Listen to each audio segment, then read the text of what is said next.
প্রিয় ভিউয়ার্স, আমি আব্দুর রব্বুল আল আজকে আপনাদেরকে পাঁচবিবি উপজেলার প্রায় 12 কিলোমিটার পূর্ব দিকে এই উন্নয়নের সংযোগস্থল থেকে জানাই সালাম, শুভেচ্ছা এবং অভিনন্দন। আমি আজকে আপনাদেরকে এমন একটি জায়গায় নিয়ে এসেছি, এটি একেবারেই নিভৃত একটি পল্লী এলাকা হিসেবেই বিবেচিত ছিল, কিন্তু সময়ের ব্যবধানে যা আজকে তিলোত্তমা হিসাবে প্রতিষ্ঠিত হয়েছে। এখানে অনেক ব্যবসা প্রতিষ্ঠান, হিমাগার, অনেক কিছু এই স্থানটিকে করেছে উন্নয়নকামী একটি স্থান। শুধু তাই নয়, এই স্থানটিতে আসলে আপনারা বৈকালীন পরিবেশে সুন্দর একটি অবকাশকালীন অবসর সময় উদযাপনের একটি প্রয়াস পাবেন। বন্ধুরা, কথা দিয়েছিলাম যেখানেই যাব আপনাদেরকে সঙ্গে রাখার চেষ্টা করব। সেই প্রতিশ্রুতির ধারাবাহিকতায় আজকে আপনাদেরকে নিয়ে এসেছি পাঁচবিবি চানপাড়া তথা সালাইপুর চানপাড়ার মধ্যবর্তী একটি স্থান, যেখানে জোড়া সাঁকো দেখতে পাচ্ছেন। এখানে পুরাতন একটি সাঁকো অলরেডি ওপাশের ছিল, আমি নিশ্চয়ই দেখাতে পারছি কিনা জানি না।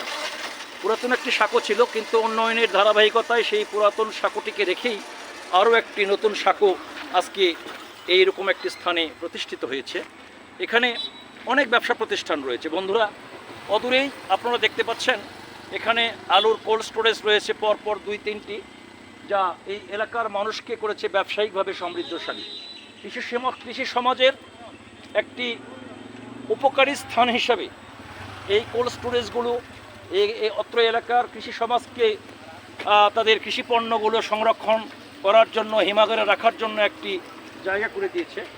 শুধু তাই নয়, যদিও এই অঞ্চলটি একটি অনেকটা বলা যায় নীরব শুনশান, গ্রামগঞ্জ আশপাশ তেমন কোথাও নেই, তারপরে বৈকালীন পরিবেশে দেখতে পাচ্ছেন এখানে অনেক লোকের আনাগোনা এই সেতুর উপরে।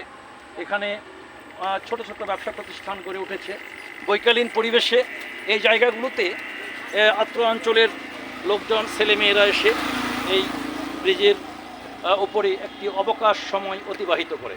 এখানে পরপর অনেকগুলো দোকানপাট প্রতিষ্ঠিত হয়েছে, যা সময়ের দাবিতে এই জায়গাটিকে করেছে একটি সৌন্দর্যমণ্ডিত।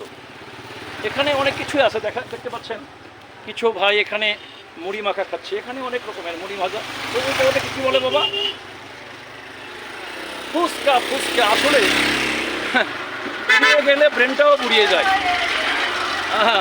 চুল পেকেছে, দাড়ি পেকেছে, মগজও পেকেছে, কিন্তু বুদ্ধিশুদ্ধি কমে গিয়েছে, যার কারণে চেনা নামগুলো অনেক সময় ভুলে যায়। পারিবারিকভাবে হাজব্যান্ড ওয়াইফ এখানে এসে বাচ্চাকে নিয়ে এসেছে, এই বৈকালীন সময়কে তারা উপভোগ করছে। বন্ধুরা, কথা দিয়েছিলাম যেখানেই যাব আপনাদেরকে সঙ্গে রাখার চেষ্টা করব। সেই প্রতিশ্রুতির ধারাবাহিকতায় এই পাঁচবিবি তথা সালাইপুর চানপাড়ার মধ্যবর্তী স্থানে সেতুর উপর থেকে আপনাদেরকে কিছু দৃশ্য দেখানোর চেষ্টা চালালাম। দূরে দেখতে পাচ্ছেন কোল্ড স্টোরেজ। আগামী দিনে এমনি করে আরও কিছু দেখানোর অভিপ্রায় রেখে আজকে এ পর্যন্তই। আবার সকলকে সালাম, শুভেচ্ছা এবং অভিনন্দন। আসসালামু আলাইকুম ওয়া রাহমাতুল্লাহ।